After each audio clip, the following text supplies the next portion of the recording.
ایک ہوتا ہے محتاج، ایک ہوتا ہے فقیر، اس میں فرق ہے۔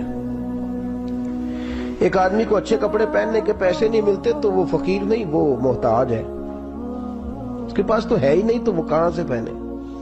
لیکن ایک آدمی کے پاس لاکھوں اور کروڑوں روپیہ پڑا ہے لیکن وہ بھی سادہ سا لباس پہننا پسند کرتا ہے تو یہ فقیر ہے، یہ درویش ہے۔ کنجوس اور درویش میں بھی فرق ہوتا ہے۔ ایک آدمی اس کا پیسے لگانے کو دل ہی نہیں چاہتا، خرچ ہی نہیں کرنا چاہتا، وہ بخیل ہے، کنجوس ہے۔ لیکن ایک شخص وہ ہے جس کے پاس سرمایہ ہے، مال ہے، لیکن وہ اپنی ذات کو بڑھانا پسند نہیں کرتا، وہ درویش ہے، وہ فقیر ہے۔ حضرت سیدنا عبد الرحمن ابن عوف رضی اللہ تعالیٰ عنہ کے پاس اتنے پیسے تھے کہ نبی پاک صلی اللہ علیہ وسلم نے فرمایا تو پکا جنتی ہے پر سب سے آخر میں جنت میں جائے گا۔ حضور میری غلطی، فرمایا جتنے پیسے ہیں اتنا حساب بھی تو دینا ہے۔ جس کے پاس صرف ہینڈ کیری بیگ ہوتا ہے نا وہ فٹافٹ باہر آ جاتا ہے، اور جس کے جتنے زیادہ بیگ ہوتے ہیں اس کو اتنی دیر چین پہ کھڑے رہ کے انتظار کرنا پڑتا ہے۔ تو فرمایا کسٹم بھی تو نے ادا کرنا ہے نا بھائی، نکل کے آنا ہے اس جنگل سے، تو کیسے جائے گا؟ جتنا مال ہے اتنا حساب دینا ہے۔ تو حضرت عبد الرحمن ابن عوف بڑے مالدار تھے، 80 ہزار درہم تو آپ کے انتقال کے بعد آپ کی ازواج کے حصے میں آئے تھے، اتنے تگڑے مالدار تھے۔ اور دینے کا انداز یہ تھا کہ اپنی بیوی اور بچوں کو کھلی چھٹی تھی، کہتے تھے جو جس کا دل کا ایک کھاؤ، ایک دن میں 5 الگ الگ کھانے بھی تم پکانا چاہو تو تمہیں اجازت ہے۔ کنجوس نہیں تھے، بخیل نہیں تھے، لیکن خود جب کھانا کھاتے تھے تو دال کو پیس کر شوربہ بنا کر اس میں روٹیاں بھگو کے کھاتے تھے۔ لوگ پوچھتے کہ جناب ہمارے لیے سارا کچھ ہے، بخیل بھی آپ کوئی نہیں، مالدار بھی، یہ کیا کر رہے ہیں؟ تو فرماتے تھے سرید کھا رہا ہوں، یہ کھانا میرے محمد کی سنت ہے صلی اللہ علیہ وسلم۔ فرمایا یہ کریم کا طریقہ ہے، میں فرض محبت ادا کر رہا ہوں، کسی کی ادا کو ادا کر رہا ہوں، یہ میرا انداز ہے، میری ذات کے بارے میں میرا یہی انداز ہے۔ سرکہ کھا رہے تھے تو بیٹے نے کہا ابا جی آپ کیوں کھا رہے ہیں، کتنے دن ہو گئے آپ نے بھنا ہوا گوشت نہیں کھایا، تو کھائیں۔ فرمانے لگے بیٹے کل لقمہ اٹھایا تھا گوشت کھانے کو تو مجھے اپنے نبی کا فقر یاد آ گیا، مجھے رسول رحمت صلی اللہ علیہ وسلم نے وہ جو مہینہ کھانا نہیں کھایا وہ یاد آیا ہے۔ تو حضور کی وہ چیزیں مجھے ان اعلیٰ غذاؤں میں مبتلا ہونے نہیں دیتی، تمہیں اجازت ہے۔ تم بھئی بادشاہی میں فقیری، آج لوگوں کے پاس اتنا کچھ ہوتا نہیں جتنا کچھ وہ اپنے آپ کو دکھانا چاہتے، دکھانے کا معاملہ ہو گیا، بلکہ قرض اٹھا کے لوگ اپنے آپ کو بڑا کر کے پیش کرتے، حالانکہ ایسا ہوتا نہیں۔ اسلام فقیری، بادشاہی میں فقیری، میرے رسول پاک صلی اللہ تعالی علیہ وسلم کی ایک حدیث ہے، اگر آپ اس کو سمجھ جائیں تو بہت ساری چیزیں جو ہیں ویسے کھل جائیں گی۔ ایک صحابی نے کہا حضور میرے جسم کو سکون نہیں، وجود کو سکون نہیں، ظاہری وجود کی بات کی، تو حضور نے فرمایا ازہد فی الدنیا فریح القلب والجسد، فرمایا دنیا سے دل دور کر لے، ازہد فی الدنیا، دنیا میں زہد کٹھا کر لے، دنیا داری سے ذرا اپنے دل کو دور کر، اللہ تیرے وجود کو بھی سکون عطا کرے گا اور تیرے دل کو بھی سکون عطا فرمائے گا۔ دنیا داری، ازہد فی الدنیا، ذرا ہٹ نہ دنیا سے، ہٹ ذرا، اللہ تیرے دل کو بھی سکون دے دے گا اور تیرے جسم کو بھی۔ اللہ سکون، راحت، فرحت، فریحاً فی القلب کے لفظ حدیث میں آئے، فرحت دے، فرحت کا معنی خوشی، تسلی، تازگی اللہ عطا فرمائے گا جب تو اپنے آپ کو تھوڑا دنیا سے بچائے گا۔ عزیزو بڑا شوق ہے، ہم دیکھتے ہیں پروٹوکول کا بڑا رنگ ہے، بڑا پروٹوکول ہے لوگوں کا، 2 گاڑیاں آگے 2 پیچھے، بندہ ایک بیٹھا ہے، وہ سمجھتا ہے کہ جو یہ زندگی ہے یہ تو شاید کسی کو اور میسر ہی نہیں۔ اور میں اکثر دیکھتا ہوں، میں کہتا ہوں یار کیسا عجیب شخص ہے، جن پولیس والوں کو اس نے پروٹوکول پہ لگایا ہے نا، حکومت ختم ہوگی تو یہی پکڑ کے اسے جیل میں ڈالیں گے، لیکن یہ خوش ہے۔ حضرت ابو علی قلندر رحمت اللہ تعالیٰ علیہ کا ایک درویش تھا، تو وہ سڑک سے گزر رہا تھا، علاء الدین خلجی کا زمانہ تھا۔ علاء الدین خلجی بہت بڑے حکمران ہوئے متحدہ ہندوستان کے، پاکستان، ہندوستان، افغانستان، سب پہ ان کی مشترکہ حکومت۔ تو ان کا ایک گورنر روڈ سے گزرنا تھا، اس نے تو سپاہی جو تھے وہ رستے صاف کرا رہے تھے، تو ایک بزرگ تھے حضرت ابو علی قلندر کے مرید تھے، خلیفہ تھے، تو وہ بھی روڈ پہ گزر رہے تو تنے تنہا ہاتھ میں چھڑی پکڑی ہے، تنے تنہا گزر رہے ہیں۔ تو وہ کہنے لگے بابا جی سائیڈ پہ ہو جائیں، گورنر صاحب نے گزرنا ہے۔ تو فرمانے لگے اتنی سڑک پڑی ہے گزر جائے گا کہ مجھے سائیڈ پہ کر کے گزر جائے؟ انہوں نے کہا نہیں آپ کی مہربانی ہٹ جائیں۔ کہا بھئی میں کیوں ہٹوں؟ وجہ اس کی اتنا رستہ ہے گزر جائے، میں بوڑھا آدمی ہوں، تم مجھے سائیڈ پہ کرو گے پھر رستہ ڈھونڈتا پھروں گا۔ کہا بابا تیری مہربانی ہٹ جا، نگاہ فقر میں شان سکندری کیا ہے، اور خراج کی جو گدا ہو وہ کیسری کیا ہے۔ اس نے کہا میں اس کو کیا سمجھتا ہوں، بادشاہ ہوگا تو گھر ہوگا، میں اسے کیا سمجھتا ہوں، اور میں ناراض نہ ہوئیے گا، امیروں کو خراب غریبوں نے کیا ہے، بڑوں کو خراب چھوٹوں نے کیا۔ اگر ہم گاڑیوں کے آگے پیچھے بھاگنا چھوڑ دیں تو لیڈر سیانے ہو جائیں، یہ ہمارے نعرے تباہی کرتے ہیں، ہم نہیں سمجھتے کہ ہم کتنا نقصان کرتے ہیں۔ نگاہ فقر میں شان سکندری کیا، خراج کی جو گدا ہو وہ کیسری۔ اقبال کہتے ہیں کہ وہ تو بڑے فقیر ہیں جن کو تم بادشاہ سمجھتے ہو، تمہارا ٹیکس نہ ملے تو ان کی حکومت نہیں چلتی، تو خراج کی جو گدا ہو وہ کیسری کیا۔ خیر حضرت ابو علی قلندر رحمت اللہ علیہ کے وہ درویش جو تھے نا وہ روڈ پہ کہا بابا جی ہٹ جائیں، کہنے لگے نہیں ہٹتا۔ انہوں نے بازو پکڑ کے نا بابا جی کو ذرا زور لگانا چاہا تو بابا جی نا آلتی پالتی مار کے چوکڑی مار کے تو زمین پہ بیٹھ گئے، کہنے جو اٹھایا جاتا ہوں تو اٹھا لو۔ اب تو درویش کبھی ضد کرتے نہیں، اور اگر کریں تو مسلم شریف میں میرے نبی پاک نے فرمایا رب اشغاز اکبر لو اقسم علی اللہ لابرہ، فرمایا رب کریم کا بندہ تو اللہ کو قسم دے دے تو اللہ اس کی قسم کو پورا فرما دیتا ہے، اللہ اس کی قسم کو پورا فرماتا ہے۔ تو میں جاؤ اٹھتا ہوں تو اٹھا لو۔ بحث ہونے لگی، لوگ کٹھے ہو گئے، رش ہو گیا، تو اتنی دیر میں گورنر صاحب کی سواری بھی پہنچ گئی۔ تو گورنر صاحب کہنے لگے بابا اٹھتا کیوں نہیں؟ فرمانے لگے کیوں اٹھوں، اتنا رستہ ہے گزر جا۔